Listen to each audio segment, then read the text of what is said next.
Super news में आपका स्वागत है। बिजनौर, शनिवार को जनपद बिजनौर से प्रकाशित हिंदी दैनिक समाचार पत्र ने अपनी तीसरी वर्षगांठ हर्षोल्लास के साथ मनाई। इस अवसर पर बिजनौर पुलिस अधीक्षक नीरज कुमार जादौन मुख्य अतिथि के तौर पर विराजमान रहे। ज्ञात हो कि हिंदी दैनिक जन शौर्य का पहला अंक 24 फरवरी 2021 को प्रकाशित हुआ था और शनिवार 24 फरवरी 2024 को जन शौर्य के 3 वर्ष पूर्ण हो गए। इस अवसर पर जन शौर्य परिवार की ओर से रॉयल पैलेस मंडावर में एक कार्यक्रम का आयोजन किया गया, जिसमें जन शौर्य के संपादक आजम आदिल ने अपने संबोधन में जन शौर्य के संघर्ष पर प्रकाश डाला। वहीं मुख्य अतिथि के तौर पर पहुंचे पुलिस अधीक्षक नीरज कुमार जादौन ने जन शौर्य की खूब प्रशंसा की। पुलिस अधीक्षक नीरज कुमार जादौन ने अपने संबोधन में कहा कि जब वो छोटे थे तो स्वतंत्र भारत अखबार पढ़ते थे। उसमें कहानियां होती थी, ज्ञान होता था। अखबार में सिर्फ खबर नहीं होनी चाहिए, बल्कि ऐसा होना चाहिए कि बच्चों को ज्ञान भी मिले।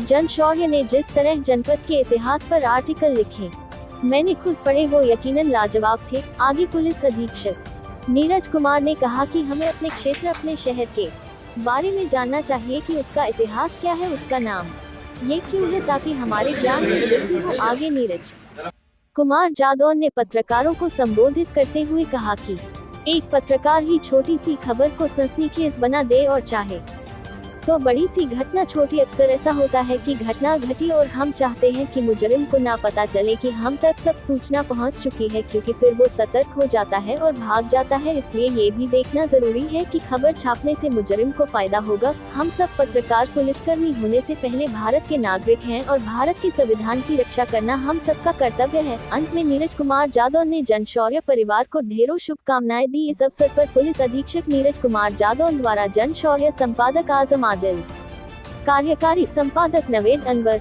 जिला प्रभारी डॉक्टर अशोक कटारिया, सह जिला प्रभारी साबिर मालिक, मुसेब सिद्दीकी, मुस्तकीम अहमद, विशाल पाल, विशाल कुमार, प्रशांत कुमार, सौरभ अग्रवाल, मौ फैजान, अतुल गांधी, संजय कुमार शर्मा, हुजीफा फरीदी आदि जन शौर्य के संवाददाताओं को सम्मानित किया। बिजनौर जन शौर्य के संपादक आजम आदिल ने कहा कि वो केवल ऑफिस की पत्रकारिता नहीं करते, उनकी हमेशा कोशिश रहती है कि ग्राउंड लेवल पर जाकर जनहित के मुद्दे उठाए जाए, ऐसे मुद्दे जो मुद्दों के ढेर में कहीं नीचे दब गए हैं और समाज के किसी व्यक्ति वर्ग का उससे भला हो। संविधान के प्रति कि हम ऐसा कोई भी कृत्य न करें जो हमारे संवैधानिक मूल्यों की विरुद्ध है। कानून का पालन करना एक हमारी फंडामेंटल ड्यूटी है, उसको हम जरूर पूरा करें। उसके बाद में भी हम पत्रकार हैं या पुलिस कर्मी या अन्य किसी पेशे में, जिस पेशे में भी है, लेकिन इस बात को हमेशा हम ध्यान रखें, हम सबका एक ही दायित्व होना चाहिए, एक कर्तव्य होना चाहिए कि क्राइम के खिलाफ हम लोग बने, वो सब एक साथ हो। ये नहीं कि पुलिस अलग है, आप अलग हो, आम आदमी अलग है, किसान अलग है, वो नहीं होना चाहिए। एक पेज पे एक फ्रंट होकर अपराधियों से लड़े और एक भयमुक्त समाज बनाए, जिसमें कोई भी व्यक्ति अपनी बात ईमानदारी से रख सके, बिना किसी भय के रख सके। और मुझे पूरी उम्मीद है कि आप इस उद्देश्यों की आप पूरा करने के लिए पूरा लगाएंगे। आप सभी को ढेरों शुभकामनाएं, अगेन शुभकामनाएं देंगे। आप एक ऐसा सोर्स है, एक ऐसा एजेंट है पब्लिक के, डेमोक्रेसी की, जिससे वो खबरें हमें मिल पाए और हम उन कमियों को पूरी कर पाए। इस कर्तव्य को बहुत ईमानदारी से सभी करना होता है।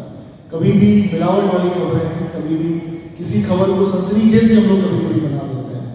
तो सनसनीखेज बनाने के चक्कर में क्या होता है कि पर्पस डिफीट हो जाता है।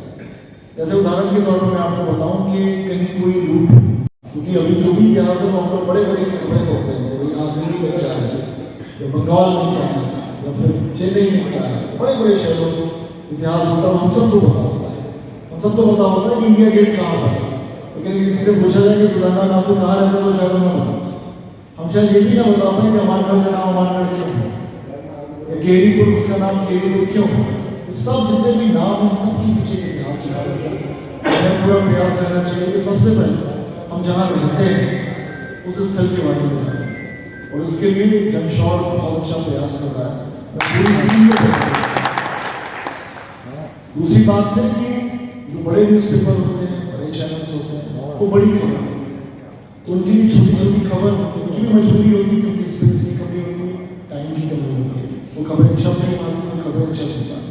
तो जो लोकल न्यूज़पेपर होते हैं वो जनपद स्तर के जो न्यूज़पेपर होते हैं, उनका ये कर्तव्य होता है कि छोटी से छोटी खबर भी प्राथमिकता से वो पब्लिश करें और आम जनमानस में खबरों के बारे में बताएं, चाहे वो रोड को लेकर हो, चाहे बिजली को लेकर हो, किसी चीज़ को भी लेकर हो।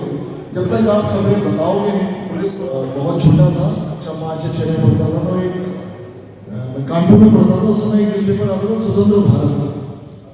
और स्वतंत्र भारत होता क्या, बच्चों के लिए जो पहले पेपर पहले पेज होते हैं वो पॉलिटिक्स वाले होते हैं, बच्चों का ध्यान दिलाता है, उनको समझ में भी नहीं आता। कुछ पेजेस होते हैं आर्थिक समाचार को लेकर, उनको समझ में नहीं आता। उनको क्या समझ में आता है? उनको समझ में आता है कोई कहानी अच्छी से लिखी है, या फिर कोई इतिहास के बारे में कोई बात है, या फिर कोई खेलकूद के बारे में कोई बात है। तो अगर आप ये सब लिख रहे हो तो कम से कम बच्चों को आप एक अच्छी खबर दे रहे हो, अच्छी इन्फॉर्मेशन दे रहे हो, उनकी ज्ञान की वृद्धि कर रहे हो। अगर उनसे पूछा जाए कि बिजनौर में ऐसी क्या खासियत